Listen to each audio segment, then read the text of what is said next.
Good evening, Steeler fans. Welcome to another Wednesday night here on the Steel Curtain Network. And if it's Wednesday night, you know it's time for the Curtain Call podcast. I'm your host, Geoffrey Benedict. With me, as always, Shannon White. Shannon, how you doing? I'm doing great. I'm just happy to have you with us this week. Yeah, I had a great time. I was on vacation. I was relaxing. I was having a great time. Now I'm back into the grind. It's good to be back, though. It's good to be back talking football. I heard a rumor that you had a little bit of a Ben Roethlisberger moment while you was away, and you was concerned that young Jeremy Betts, was going to come in and have such a great podcast he would steal some of your thunder. But just like I would tell Ben Roethlisberger, you don't replace a legend. So we've missed you, and we're just glad to have you back. Thank you, Shannon. Thank you. It was a lot of fun, but I am always glad to be back doing the show. Couldn't do it from vacation, but I had a good time. I was actually in near enemy territory out there in Maryland, but I was close to a lot of our coworkers. I didn't get to meet up with anybody, but close to some of the BTSC guys who were over there in Maryland. It was a nice place, beautiful country, loved it. But getting to our show today, we're going to talk about the wide receiver room, the depth chart, where you dig into that. But before we do, there's a little bit of news going on. A clarification came out. We knew the Steelers had put defensive lineman Rennell Wren on injured reserve. We found out that's because he had a full Achilles tear in his right foot. That is not good. Best wishes to that young man. That's hard to come back from. We had, since we met up, Steelers signed Marcus Golden. Mm-hmm. And Shannon, I wanted to ask you, give you a chance to talk about this. Do you think that solves the position? Do you think we're good now? I think so. Well, I talked a little bit about it on the Hangover Monday because it had kind of just broke. That was the first opportunity, and Golden is such a better fit than Malik Reed was. Malik Reed is undersized, 235 pounds, a Steeler edge. They asked him to play almost like a 4-3 in. He got knocked around against the run and really struggled to rush the passer as well. And so Golden is not a great athlete. His RAS score is very pedestrian, but he is 260 pounds. He's very strong. He's got heavy hands, and he's got a great motor. What the Steelers need, he can play left or right. He could come in and relieve Highsmith or TJ. You want those guys 75% of the snaps. And he can fill that void. And then you also have Roche, if he makes the team, and Nick Herbig, because they're going to start him out at edge. So, yeah, I think that's a great signing. It was a need, and I'm really confident. Because here's the thing, the difference in Ingram and Golden's coming off a 2.5 sack season where he had as many pressures as Highsmith, but he only completed 2.5 sacks. He was in a frustrating situation of close but no cigar. Now he's going to be playing with a much improved supporting cast. I think he's going to love it. He wanted to come to Pittsburgh out of college. He's always wanted to play for Mike Tomlin. This is a different animal than what they were dealing with when they had Ingram. Because Ingram still had, grandiose dreams that he was a starter. I don't think Golden, I think he realizes his role, that he could go full bore, all out, on a lower snap count. It's only going to help his career, his productivity, and his longevity.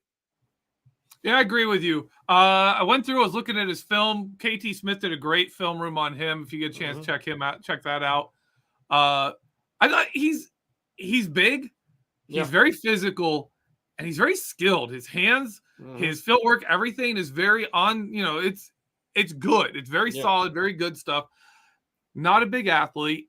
He's not going to blow up people and, run down the quarterback like a TJ Watt does so easily. But he's going to be a good run defender. Yep. And he does, like you said, he offers pass rush. And with the guys around him, he might get a chance to finish a bit more than he did when he was a bit more of the number one guy. You know, he as an edge rusher, he was a bit more of that for a while, and that's not where he is at this point in his career. To me, I think anything you could have asked from Alex Highsmith, like his rookie season or even like coming into his second year, I think Marcus Gold is going to be all right with. Like that's the kind of player I think we got there. On less good news, Kevin Dotson gave an interview. And while I understood he was being honest, and I respect that, like he just seemed like he just lost his job and he was okay with it. Like it's like, all right, well, hey, you know, I can't really, you know, I don't have control over this. I just gotta, you know, take the cards that are dealt you and keep going and do your best. Did that interview seem a little off to you, Shannon? There's actually been a couple of interviews already that have concerned me, but we'll get to another one later. But yeah, to me, Dotson, a competitor wants the chance to compete. Yeah. Yes, you know, you got to read the handwriting on the wall. He knew what kind of season he had last year. And then they signed Herbig, and they tell him that's competition. Well, when you sign Samalu, that's not competition. That's an all-pro left guard. That's guy who's going to take your job. He's a better player than Kevin Dotson maybe will ever be. But you still want to say the right things. You want to say, I'm coming in to compete. You show that competitive fire. You know, you're one snap away, they always say, from being a starter. To me, it was a little bit whiny. I understand it was being honest, but it was also a little whiny. It reminded me a little bit too much of Devin Bush last year. I might not be here, but I will be somewhere. And I didn't like that answer, and I didn't like Dotson's answer either. I would have liked to see more competitive fire out of the young man.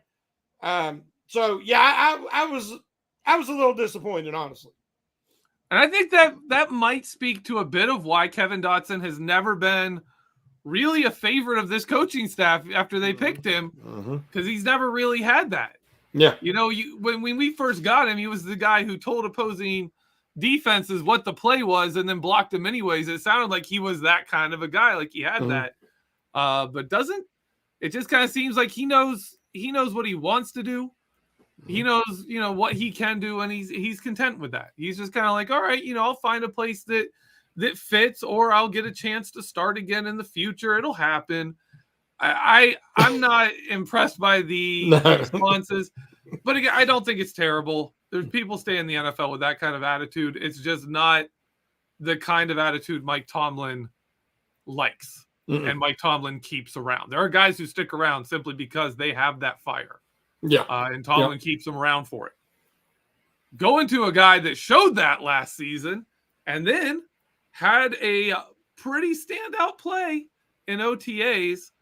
Shannon White, one of your favorite players on the team, Mark Robinson, reportedly had a pick six off Kenny Pickett. Are you excited? Is this news exciting to you? I was excited from the get-go last year. We all know that his weakness is inexperience, and it shows up mainly in pass coverage. Yep. His strengths are he's great at recognizing, finding, and filling running lanes because he was a running back. So if you really think about it, the inside linebacker mirrors the running back on the other side of the field. You know, a lot of times as a running back, if you've ever played running back or if you played middle linebacker, you're watching that guy as you're moving, as the play's developing. So all you're doing is the opposite of what you would have been doing if you were playing on the other side of the line. And he has a real knack and an instinct to finding them holes and filling them. Then he has contact balance, aggressiveness, and strength to take on a blocker, bounce off that blocker, or get through that block and make a tackle. What we know his weakness is coverage. And you see, there was times last year when he did finally get in, he was like, what am I supposed to do here? Where am I supposed to go? He didn't have that natural feel. So we assume he's been working on that all offseason. But the fact that he made an interception, pick six, in OTAs, I know it's, you know, T-shirt and shorts, but still, he made a play. And I think they said it was a leaping interception. which again showcased his athleticism, which he's much more athletic than people realize. So I'm excited about it. But one thing I'm really excited about is he downplayed it. All his teammates were so excited.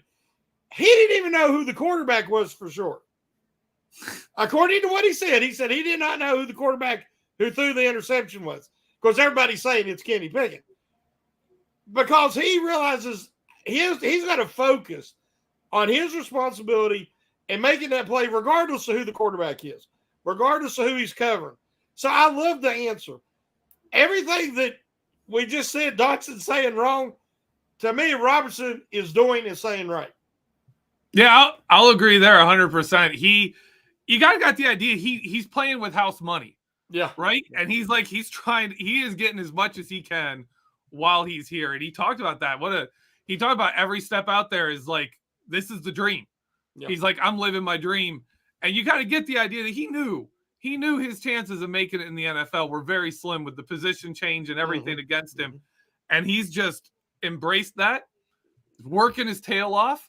Yep. And plays like this, I mean, it's practice. You know, maybe Kenny Pickett threw a bad pass. Maybe, he wasn't, paying the most attention. Who knows? Who knows what happened on the play? We don't have a video of it. I wish we did. Yeah. But no matter what happens in there, when you make a play like that, it lets you build a little confidence. It lets you say, okay, I can do this. And then you stop thinking quite so much and you start playing a little more football. And that's the line. Like when Mark Robinson, the learning curve to him was so steep because he had to learn the thought process. And then he had to know what to think while he's out there. And even if you get that point, you're still thinking while you're out there. You're not just playing. So he's got so many steps to go through to learn what to do, to get that process ingrained in his head, and then to get it to the point where he doesn't have to sit there and think about what he's doing. Exactly. Yeah. Plays like this, it's such a great step to see for those players. I want to point out one more thing. It's kind of like spring training for baseball players because you'll have a guy and they're saying, I want you to work on your breaking balls. Let's say your curveball today. And you'll have a guy, that's his third or fourth best pitch. And he's coming in and he's throwing his curveball in situations that he normally wouldn't. So maybe he gets hit more than he normally would in the spring training. So that's why you throw the ERA and, the batting average against you, throw all that out of the window because it's practice and you're trying to work new things. Who says the coaches didn't say, okay, in this play, this is your read, Kenny, and you're going to throw it there. Regardless, and we're going to see if Robertson has come far enough in his development or any of the guys in that interior linebacker room have come far enough that they will make the play on this ball. It could be totally intentional and OTAs, it doesn't matter. So, to me, like he said, it was the sight thing. It was the sight play. He had to make that read. He made the proper read. Last year, he probably wouldn't have because he struggled with recognition. So that's at least saying that there has been progress. So even though it's only in OTAs, it isn't meaningless. Yep. I like it also really at this point in the season, any football, even if it's in shorts, we'll take anything, man. Anything. Love it. One more let's get into the wide receivers, and we're going to start by talking about someone who gave an interview that had some stuff that I really liked and some stuff that kind of caused Shannon White to question a specific player's sanity and connection with reality. George Pickens, talking to someone, viewed himself as a Pro Bowl snub. Shannon, what are your thoughts on that? Well, we talked about it a little bit before the show, and so you kind of already know. If George Pickens really believes that he was a Pro Bowl performer last year and he got snubbed, then I'm concerned because the ability to evaluate oneself as a professional as an athlete, it is very, very important because having a higher opinion of yourself that is realistic. We know that Chase Claypool said all these things he wanted to do last year, and he was a non-factor for the Steelers or the Bears. We've already heard Diontae Johnson say what he wants to be this year. I have no problem with guys, projecting what they want to accomplish. Set your goals high. As Vince Lombardi said, we'll strive for perfection. We'll never obtain it, but we will achieve excellence on the way. I'm perfectly fine with that. But George Pickens insinuating or saying that he was snubbed from the Pro Bowl makes me question his grasp of reality. Because if he thinks he's a Pro Bowler, how hard did he work this offseason to really improve, which should have been substantial? He should have been working on his footwork like crazy, cleaning that up, running consistently, giving consistent effort in every route. Because sometimes if he knew he wasn't the target, he was loafing in these routes, guys. This guy's too talented. But that work ethic, work ethic is the it factor for wide receivers. Mm-hmm. A quarterback, what makes them special is the it factor for a wide receiver. It all comes down to work ethic. And that answer concerns me greatly because the Steelers have already dealt with some receivers who lost touch with reality in the past. And I hope that George Pickens doesn't repeat that that tendency that we've seen from Antonio Brown and a few of those guys. Yeah, it is questionable. You're sitting there and you look through some of the names of the AFC wide receivers, and you look at their numbers, and it's a little hard to compare Pickens. And the one thing he said is there was no one that excited him in that group. And I was like, okay, man, all right. That's something to throw out there. Yeah. That's going to be on some bulletin boards of some wide receivers that made the Pro Bowl. Yep. And he's going to have to step up. He's going to have to back that up. Two things he said in that. Now, you mentioned if he's got that ego, how hard is he actually working? Two things he said in that very interview were actually a big positive to me, and I was very excited to hear them. Because he specifically said he went to work this offseason on the little things in his routes. And the second part of that, he said, I want to be a better target for Kenny. I feel like it's time to step that next step. Right? I think he understands. He has his process in the right point. He has his mind in the right point of saying, this is the next step I need to take. I need to be that better target. I need to have better route running, better footwork. I need to be the person who's getting open. That's what I hope he meant there. And I hope his Pro Bowl comments were more, I'm hoping they were kind of in jest, having a little fun maybe. I don't know. I didn't get to see it. So we'll see. What do you think, if not, that head thing he wears is too tight. It's cutting off the oxygen to his brain. I'm worried about that. He needs to not wear that thing. Yep. Oh, I love it. Well, George Pickens, we just talked about him. We're talking about the Steelers depth chart. I don't think anyone would say George Pickens has a chance of not being on this roster. No. If he's healthy. I mean, he's going to be there. After the season, he had his rookie, the potential he showed, the connection with Kenny Pickett. He's going to be there. Shannon, when we look at receivers like Diontae Johnson and George Pickens, right? You have George Pickens, who was more productive per target. You have Diontae Johnson, who consistently is open, consistently generates targets. How would you even begin to judge between the two of these? Who's the number one receiver? Can you go simply by targets, or, what would George Pickens have to do to be considered the number one receiver this year? Well, the Steelers don't have a number one. Not yet. Diontae Johnson is a really quality number two who I question whether he can ascend that far. George Pickens has all the talent in the world to do it, but he's not there yet. That's why the whole Pro Bowl snub comment worries me. But our number one receiver, we had Hines Ward. The Steelers have had Antonio Brown. That is a number one wide receiver. A number one wide receiver is, everybody knows it's 3rd and 7. This is winning time. Everybody knows that they want to get him the ball, and they still can't cover him. He can still get open. He still makes the play. He has that kind of connection with the starting quarterback. That's things that they are clutch. Mm-hmm. We've seen Diontae Johnson drop passes at the worst moments because a player who is a number one makes clutch plays.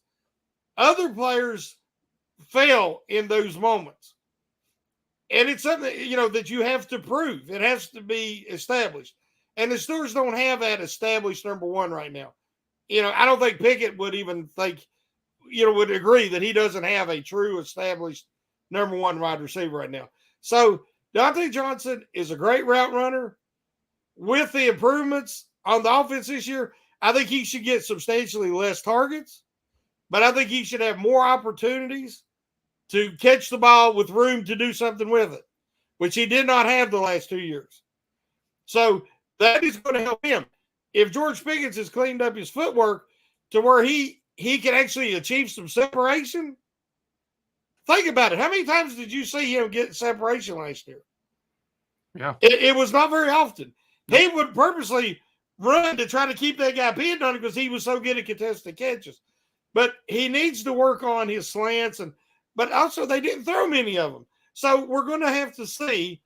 Everything's projection right now. But I just don't think that they have a number one wide receiver at the moment. Yeah. I would agree with you on that. And here's my follow-up. If we're going to compare Pickens with Diontae Johnson. Diontae Johnson's now 28 years old. Do you think there's much room for improvement here? Where do you think his ceiling this season lies? Are we talking about the kind of numbers he put up with Ben when he went to the Pro Bowl? Like, what kind of numbers do you think Diontae Johnson could put up this season at his age? I do not want to see Diontae Johnson with over 80 receptions. Because the way this offense is going to be set up, they need to be pretty close in total between Johnson and Pickens as your two starting wide receivers. I think we're going to see less 3 wide receiver sets than we've seen out of the Steelers in years. Because I think you're going to see more 2 tight end sets, more opportunity for Connor Hayward to be on the field, and a lot more usage of the running backs in the passing game. That is Canada's offense. That's his, where he's excelled in the past. It is not in wide receiver usage. So if they're force-feeding Diontae Johnson the ball again, and he's getting, 90-some receptions and 1,000 yards, and even if he gets 5 or 6 touchdowns, that's not good for this offense. Because that means that Pickens, Freiermuth, these other guys that need to take a step forward really didn't. So I'm wanting to see a more effective Johnson, but utilized far less. Yeah, and I can tell you statistically, when he gets down to the 5 targets a game, 7 targets, 5 to 7 targets a game is when his yards per target and his effectiveness goes up. There's games where he got 5 targets and he had really good yardage and he had a touchdown. And then there's games where he gets 12, 13 targets and that leads to 85 yards. And you're like, well, that's not good. That's not really that good. So yeah, I'm going to agree with you. I'm going to say what we want to see is him scale back the volume, up the efficiency because of the pieces around him. And that's really my thoughts on Diontae Johnson, is that really Diontae Johnson is who he is. And his productivity to this point has been based kind of off what's going on around him, right? He is going to excel in an offense where he's not the number one guy. But when it comes down to, and too frequently, it came down to, especially Ben Roethlisberger's last season, when DJ made the Pro Bowl was, we just throw the ball to DJ because he can get open in 2 seconds, and that's the amount of time you have to throw it. Yeah. So Ben was just like, where's Deontay? Just throw it to him and hope he catches it. Maybe we get 4 yards, and then we'll do it again on second down. So I'm with you there. I'm with you there. Now, do you think there's any threat to either of those guys being starters on this team? I would like to say yes, but honestly, no. Yeah. You'd like to see someone just come up and be like, I'm that good. But that's not realistic. Allen Robinson, man, if he could somehow find the fountain of youth and go back to being like 25 years old and dominating, that'd be great. But that's not going to happen. Yeah. All right. Well, we're going to take a break. And when we get back, we're going to talk about the rest of the depth chart behind Diontae Johnson and George Pickens, who we think are going to be major players, some people who are at risk, and maybe a few people who could surprise and contend for snaps, targets, roster spots. So stay tuned. We'll be right back after this break.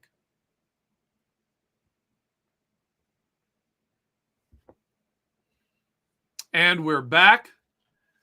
Shannon, we just talked about George Pickens and Diontae Johnson. Next up, the veteran, Allen Robinson. We're projecting him. I think we both are on page with him being the primary slot receiver. Obviously, the Steelers move everyone around a bit, but he'd be the primary slot receiver. You were saying you expect a lot more two-receiver looks. How much action, how much of a chance to make a difference do you think Allen Robinson's going to actually get in the Steelers offense? I think the guy to compare him to would be Jericho Cotchery. Cotchery, I think in 3 years had like 1,500 yards and maybe 12 or 13 touchdowns. And he was extremely effective in the red zone and on third down because of his veteran savvy. He knew how to settle in the open spot in zone. He was a security blanket for being, that extra guy he knew he could count on that was crafty enough to get open. Like I said, that sometimes that's what a young quarterback like Kenny Pickett needs is that guy he can count on. And I think Allen Robinson can still do that. He's the same age at 28 years old that Cotchery was when he came to Pittsburgh. So I'm hoping to see similar production. So 500 yards, 5 or 6 touchdowns, I think is realistic. Because, again, I think that, as I've said, I think we're going to see Freiermuth out of the slot. I think we're going to see Connor Hayward out of the slot. And there's some other receivers there that have potential as well. But Robinson was brought in for his veteran presence, not just for the receiver room, but also for Kenny Pickett. And if you've listened to some of his interviews, he's already talking about his relationship that he's developing with Kenny Pickett. And, I remember Ben and Brown talking and Ben and Ward talking in the past about, what they see. And then they would come back and exploit it later. It's hard for a young receiver to come back. Pickens comes back every play. I'm wide open. Throw it up. That doesn't help a quarterback. Yeah. But if you have a veteran guy who knows what he's doing and can read the defense and see tendencies and how they're playing him and playing the offense, he can be a real asset to Kenny Pickett. So I think that Robinson was brought in with that big picture in mind. The Steelers liked him when he come out. Another guy who has that relationship with Tomlin. I think it's a great opportunity for Robinson. I think he wants to be in Pittsburgh, and I think he will be effective in that role. But I just think, as I said, the opportunities are going to be maybe not what everybody's expecting. But I think even though that there will be limited opportunities, I think he's going to do a really good job with those opportunities. Yeah, I agree. I really like him. Him and how he attacks zone defense, finds soft spots in zones. He's very reliable target. And I think that's good for Kenny Pickett. He's also, you brought up his age. He being similar to what Jericho Cotchery was when he came here. He's also the exact same age Hines Ward was in Ben Roethlisberger's second season in the NFL. Hey, and for Kenny Pickett's second season in the NFL, he has Allen Robinson. Obviously, Allen Robinson is not Hines Ward, but he's gone through injuries. Hines at 29 was still killing it. Yeah. Hines at 32 was still a serious weapon. Allen Robinson might not be there, but he's going to give you that kind of cagey veteran presence that I think I agree with you, could really help Kenny, especially in tough situations. My next most likely player to make it from, the roster currently to the final roster for me is Miles Boykin. He's not much of a receiver, but his special teams strength, he is a fantastic blocker. If you last year, if you had to choose between Connor Hayward or Miles Boykin blocking a linebacker, it was a tough decision. And one of those guys is a wide receiver. One of those guys is significantly bigger and was listed at tight end. But Miles Boykin is just that kind of a blocker. I think he's kind of a lock. I think he's almost a lock. He's going to be very, very hard to knock off of this roster. Shannon, do you share my view of Miles Boykin, or where do you have him? Well, before I answer, I want to ask a quick question. Did you catch my article about the receiver position today? Yes. Yeah, I did. Okay. Well, you kind of already know the answer. Yeah. I think that Miles Boykin was brought back to battle for that sixth wide receiver spot, even though I'm not convinced they're going to keep six receivers this year. I hope Miles makes it because he is the best special teams gunner in football. But with the new rule changes, the kick return has lost even more value, the returner and the coverage. And now you're just looking at the punt return game. So I think you're going to see less kick return specialists kept on the roster, maybe even less gunners kept on the, specialists kept on the roster. I don't understand why Boykin isn't a better receiver, more productive receiver. I mean, the Ravens couldn't do anything with him, and the Steelers didn't even use him that way. My concern for Boykin is now they can put Fairmuth as that extra blocker. They got Darnell Washington. They got Gentry. They've got other receivers on this roster. Robertson is a good blocker. Robertson is a big man. He's 6'2", 220, and a strong receiver. So he can block. Last year, Pickens was outside. He wasn't never in the slot, really. And Johnson's too tiny. So that's why Boykin got moved in there. They use Gunnar Olszewski in the slot as a blocker. Those guys might not be the best blocker now. Because who says you can't just put Darnell Washington in there? So I like Boykin. I don't think he's a sure thing. It's really going to depend on training camp and preseason. All right, I'll go real quick. Miles Boykin played 132 snaps on offense. Mm-hmm. How many targets do you think he got? 12. 3. Oh, my gosh. Worse than I thought. 3. He had 2 receptions for 11 yards on 3 targets on 132 snaps. And the vast majority of those plays were one plays. We've talked about how that if Boykin was in there, you're tipping your hand. People's worried about, being at his foot this far back or whatever. Yep. The ultimate tell was if it was Boykin or Olszewski, you don't have to cover them guys because they're not a target. They would never throw it to them. Yep. That's like having one less player playing on offense. All right, and here, let's talk about the guy I think could bring value like Miles Boykin as a blocker and also be a receiver, recent signee, and a fellow draft classmate of Deontay Johnson, Hakeem Butler, one of Shannon's favorite signings from the XFL. Shannon, do you think Hakeem Butler is going to kick Miles Boykin off this team with his blocking, his size, and his downfield threat? If it's just as a pure receiver, it's not even close. Yeah. If Hakeem Butler has matured and grown and learned his craft. When they picked Deontay Johnson, I was so aggravated and upset because my draft crush at receiver that year was Hakeem Butler. because the way he liked to play was what Ben was being begging for, was a big receiver who could high point the ball and go get it. Mm-hmm. And with Ben's accuracy and all those things, I thought it would have been perfect.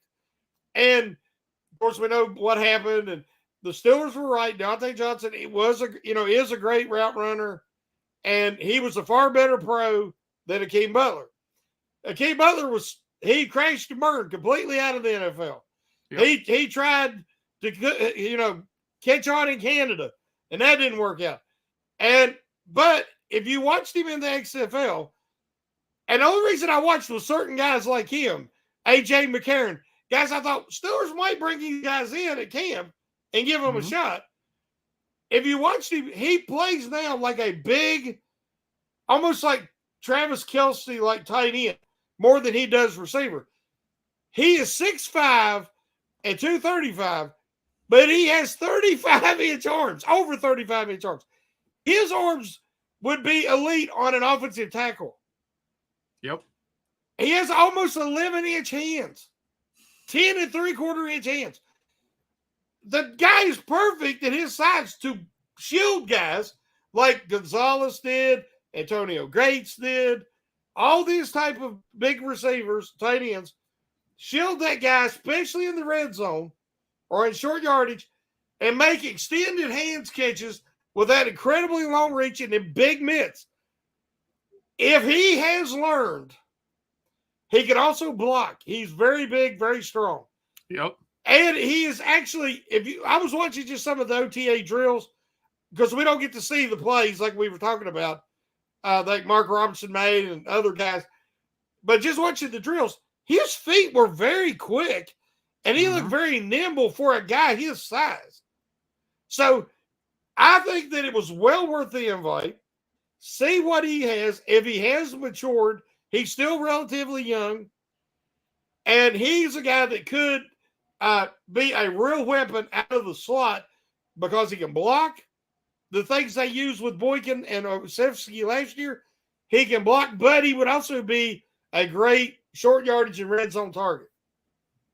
Now, see, I was also a little bit high on him coming out of the draft for the Steelers specifically because of how well Ben Roethlisberger did with guys like Martavis Bryant, Sammy Coates, guys that really shouldn't have worked in the NFL. Like, they really didn't have the polished skills.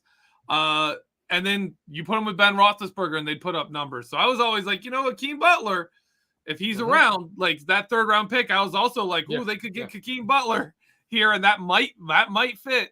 I think if you had put him on that team, obviously he would have been joining in exactly the wrong year to join the Steelers in 2019. Yeah. But if you put Akeem Butler with Ben Roethlisberger before the injury, I think he has a much better start to his career. I think he sticks around a little bit longer. I was low on him coming out of college because his releases and his strength in the route.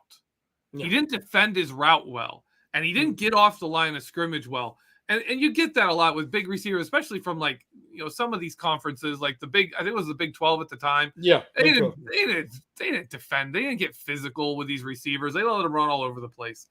And he was great until you stopped letting them run all over the place. You know who he looked like? Who? George Pickens. George Pickens. Yeah. Let the guy run next to you, and then just win the contested catch.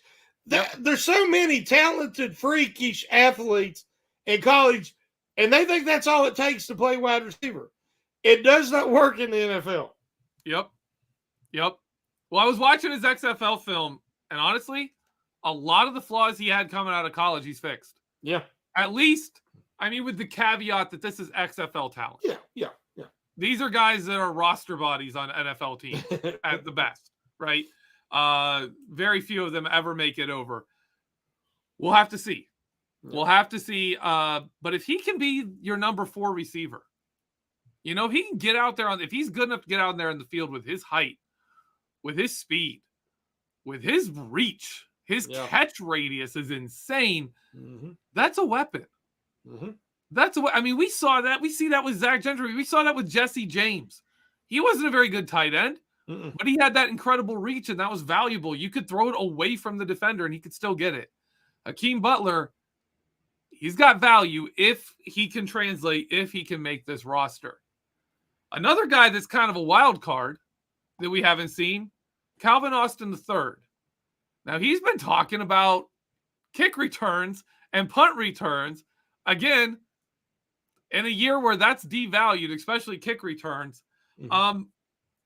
Shannon, if the Steelers are running fewer wide receivers, fewer 3 wide receiver sets, fewer 4 wide receiver sets, if you've got, say, a Hakeem Butler, with his size and physicality giving you a boost in the run game, if you've got Allen Robinson with his veteran presence, how much opportunity does Calvin Austin III have to make an impact on a team that seems to be going for players who are bigger and more physical over players like himself who are a little bit smaller, and a little bit being an understatement here, and on the quicker side? Where do you think he fits into this room? He has the one thing nobody else has, and that's elite speed and elusiveness.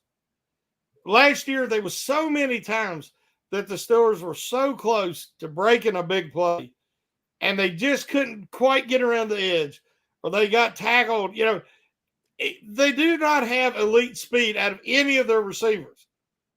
None of them are incredibly elusive. I guess most of the big plays in that regard last year come from Jaylen Warren, because he could make a guy miss in the open field and turn it into a big play. To me, Calvin Austin III, if fully healthy, now this is totally based on what he did at Memphis. If he is totally healthy, you can use him in such a variety of ways. Connor Hayward is not the only guy that you can move around, a versatile Swiss Army knife type of player. You can put Calvin Austin in again with that improved offensive line, have Darnell Washington out there, have Gentry, have your big receivers, put Calvin Austin back in the backfield and let him come out of the backfield. Let him run them jet sweeps. Get him the ball in space. If they're going to have to cover, if you have Darnell Washington and Calvin Austin in the third, on the field at the same time, you better have the right guy matched up on the right guy. Because if you get a linebacker matched up on Austin, it's history. He's gone. If you get a slot corner matched up on Darnell Washington, I know where I'm going with that football. So it's all about mismatches. It's all about weapons. And Calvin Austin has something that the Steelers have not had since Mike Wallace, and that's elite speed.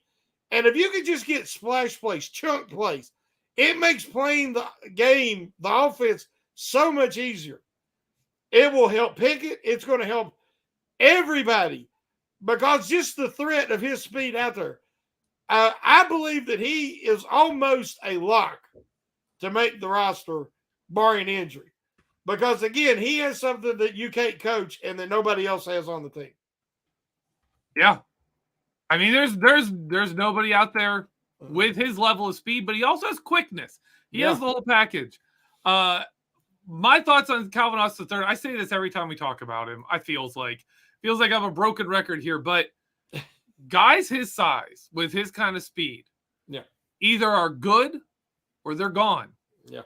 There's only 2 options. There's no, you can stick around. No, you're either getting the ball and you're making plays, or you're not in the league. Yep. Those guys just don't get to stick around. So as much as I want to see him succeed, as much as I'd love to see him take that skill set, put it into the NFL and do something with it, we got to see it. Yeah. We got to see it happen. Now, when we move past the 5 guys we've talked about here, we have a couple of veterans that I call the fallback guys. For example, if suddenly you realize you don't have a punt returner, you don't have someone who can, you need someone to fair catch that kickoff every time. You've got Gunnar Olszewski. That's his skill set. He's going to find that ball and he's going to fair catch it.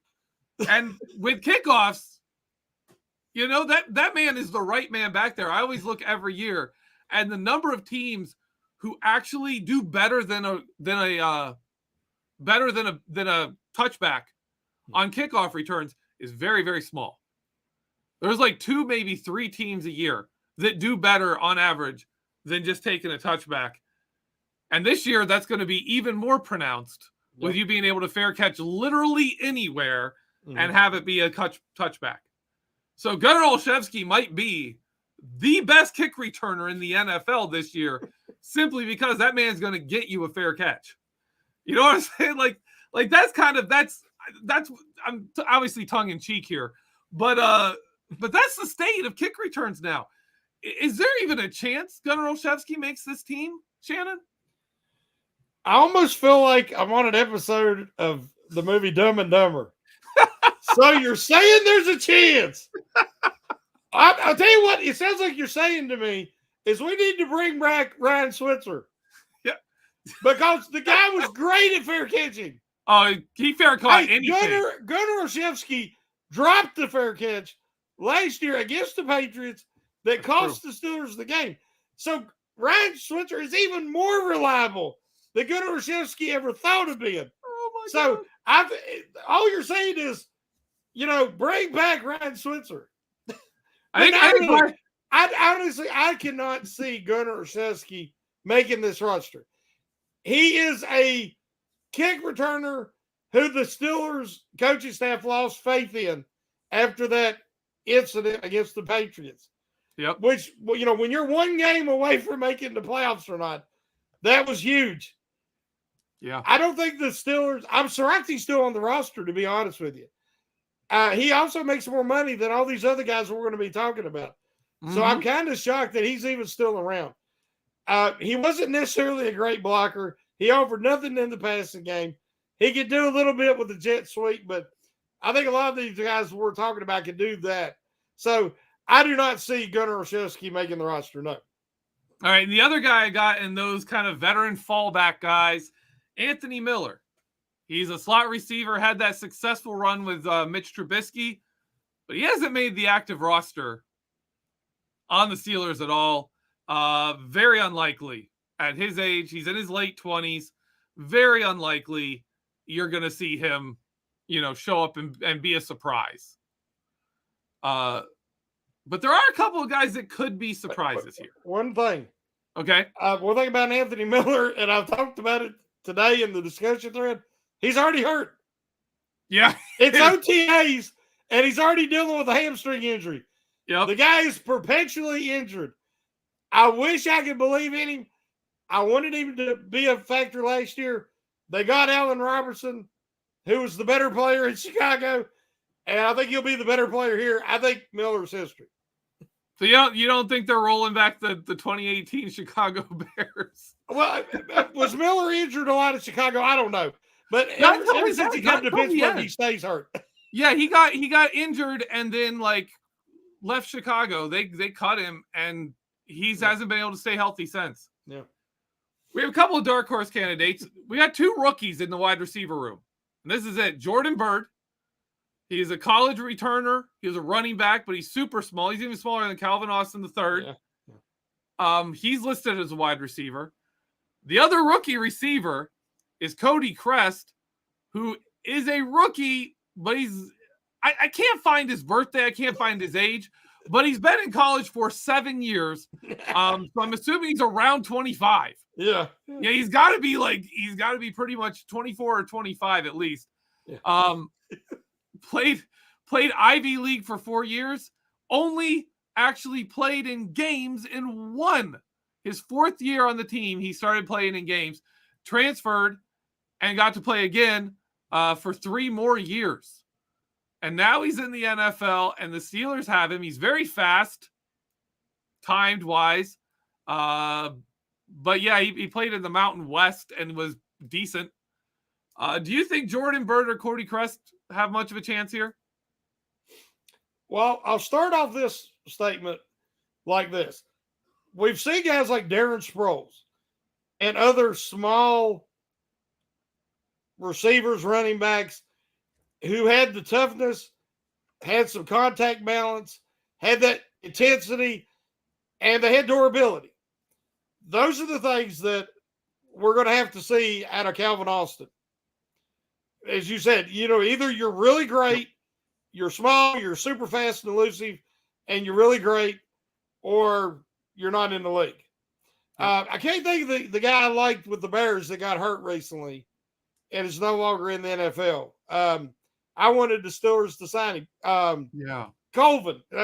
No. Oh, I can't think. He was a running back. Yeah. Tariq. I can't think of his name. But anyway. Cohen? Huh? Tariq Cohen? Yeah, that's it. Tariq Cohen. He was a little guy. But he, until he blew his knee out, he was a very effective little player. So, we don't know what Austin can be. Same thing with the Jordan Bird. But Bird's is having to make a position switch because he wasn't running back. Yep.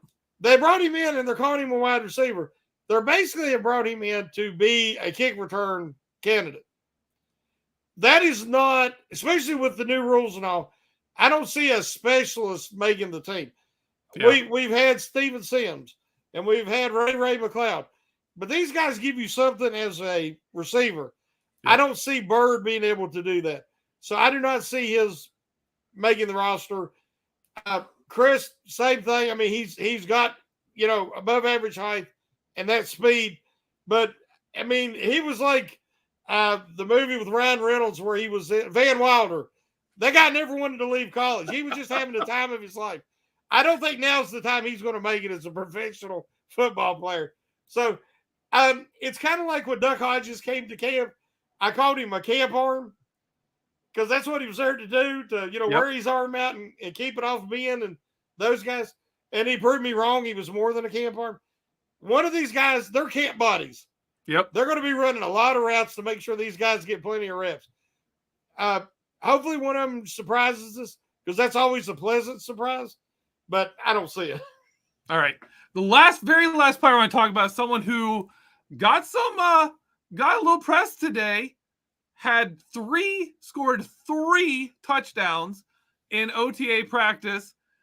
Des Fitzpatrick, if you don't know who this guy is, he's almost identical in size to Allen Robinson, very similar speed numbers, a little bit lower agility scores than Allen Robinson, but roughly, if you're thinking size and speed, he's built like Allen Robinson is, and he caught 3 touchdowns in practice. What's the chance of a guy like that making it? Do you think is Des Fitzpatrick on your radar now, Shannon? Well, that could be the kind of guy that I was just saying, a camp surprise. You asked me, had I heard about it before the show? And I'm like, not only did I not hear about him catching 3 touchdowns, I'm really not sure who he is. and I looked real quick and I said he was a 4th round draft pick by the Titans. And, he's still very young. And, he had decent speed and size. And guys like that, a lot of times, we all know it's location, it's scheme, it's fit. Maybe he'll just prosper and flourish in Pittsburgh. And if you could get a guy like that and maybe he starts out on the practice squad and eventually can become something more, hey, that's the dream. But it's not just a dream for the player, it's a dream for the franchise. Because those are like uncovering a hidden gem. And the Steelers are really good at that. When they brought in Mike Hilton, nobody batted an eye. I mean, he was just this itty-bitty undersized guy that everybody said should be playing safety, and he ends up being one of the best slot corners in the NFL. Yeah, it happens. It happens. So, I'll be watching him. I'll be paying attention now. Yep. All right. I did want to get to this a little while ago. Thanks, Mean Joe gave us $5. Thanks for the $5, Mean Joe. And his question was, what would be your current grade for the overall wide receiver position, and are you excited for it? Man, it's almost, I'd have to say, an incomplete. This is like having to give a grade in the middle of the term. You know what I'm saying? Because they haven't even turned in all the paperwork yet, all the assignments. But if I had to give a grade at this point, I do not have complete faith in any of these receivers at this point. As we mentioned, every guy we talked about, there's questions. So therefore, I'm going to have to say a B-. And the reason I give a B- because they could easily flip this to a B+. Yeah. With just meeting expectations that I have, that I'm sure the Steelers have. We have total faith in Con, Waddle, this front office, and in Mike Tomlin, but people don't realize the Steelers have went through a lot of wide receiver coaches in the last few years. And so I think it's affected their ability to develop receivers. So this is the first time they'll have the same wide receiver coach in 2 consecutive seasons. So hopefully we're going to see the development. And if they do develop like we're hoping, it could easily be a B+. Yeah, our offensive line and receiver coaches, Yep. both here for their second season for the first time in a while. Hopefully things get better. Hopefully things do. For me, when I think of overall grade at wide receiver, I'm thinking my first thought goes to the division inside the AFC North. And man, the Ravens, it's hard to put the Steelers above the Ravens right now. I think they could be, because there's so many question marks there. But I think we're in a similar spot with the Ravens where they don't really know what they have, and we don't really know what we have. I think we're in a little better shape as our we don't know what we have happens to do with youth, and theirs happens to be with guys they're hoping can kind of bounce back a bit and still have it. But I'm saying you're looking at our room and I'm thinking this could be better. I think this is better than what the Browns have. Mm-hmm. I think we got better receivers than the Browns do. Yep. I obviously not in the Bengals league. No. That's that's top 3 in the NFL no matter how you rank receivers. I put us with the Ravens. So I think we got a chance of having the second best wide receiver group in our division, which would be nice. That'd be a nice thing for Kenny Pickett, especially if the offense is, being set up favorably with the running game to function better for him. I like it. I think this room could be very good. If you have the deepest quarterback position in the conference, I mean, 1 to 3. Yeah, if you have the top or one of the top running back tandems, and you have the best tight end room, having receivers in the middle of the pack in the division, you can live with that. Yeah, and then you didn't even bring up the offensive line where we think they could be. Yeah, I mean, I think I can see them conceivably being the best offensive line in the division this year.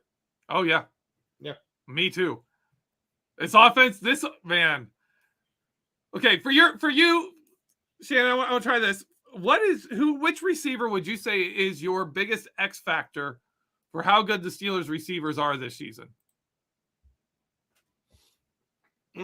That's a tough one.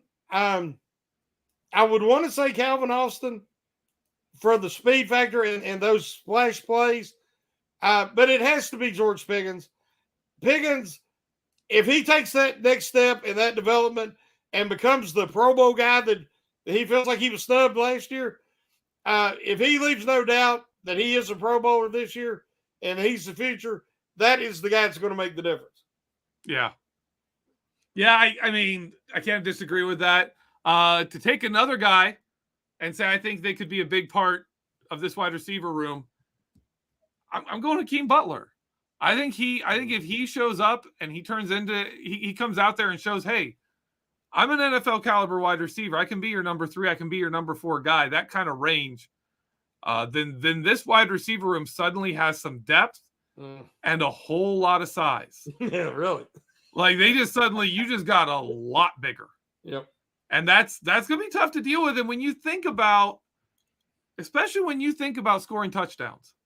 Steelers did a great job driving down the field last year, but when they got closer to scoring range, they settled for a lot of longer field goals. Mm-hmm. Kenny Pickett struggled to get the ball into small windows. If you got a guy like Hakeem Butler, you got guys like Allen Robinson. If George Pickens takes that next step, you've got Pat Freiermuth. You've got, Darnell Washington. You got a lot of size. You got a lot of contested catch players. You got a lot of guys who can come down with that football. Yep. And that's a big deal for turning field goals into touchdowns. All right. Do you have anything else to add, Shannon? Any more thoughts on the receivers? No, I think we covered it. But, I've been talking about it all day between the article and the discussion thread and the show. And I feel like we're all on the same page. I think everybody sees, nobody's, as I said in the article, I have a habit of looking through the black and gold glasses, and I'm trying to start out with a little skepticism to balance out my eternal optimism.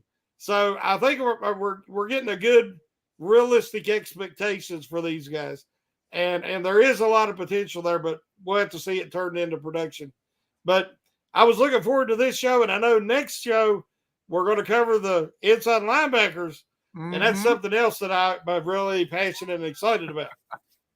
Hopefully we have some more good news, too, heading into that one. We'll be keeping an eye out for that. All right. Thank you, everyone, for listening. Thank you for joining us here. Thank you for your comments in the live chat. We love it. If you're listening on the audio platform, thank you for listening there. Make sure you're checking out all the podcasts on Steel Curtain Network, wherever you listen to podcasts. If you want to try to catch a live show, we're here on this YouTube channel. Click the follow, click the notifications thing so you'll get notified when we go live. Keep up with us. We're going to be here all offseason, keeping you informed, talking football with you. Thank you for allowing us to do that. We really appreciate it. And hit that like button, that love button. What, that don't sound good, but hit one of them buttons and tell us how you feel. Shannon White's new sign off. Hit that love button. All right. I can't top that. All right. Again, thank you for watching. Thank you for listening. Thank you for hanging out with us. As always, have a great week, and let's go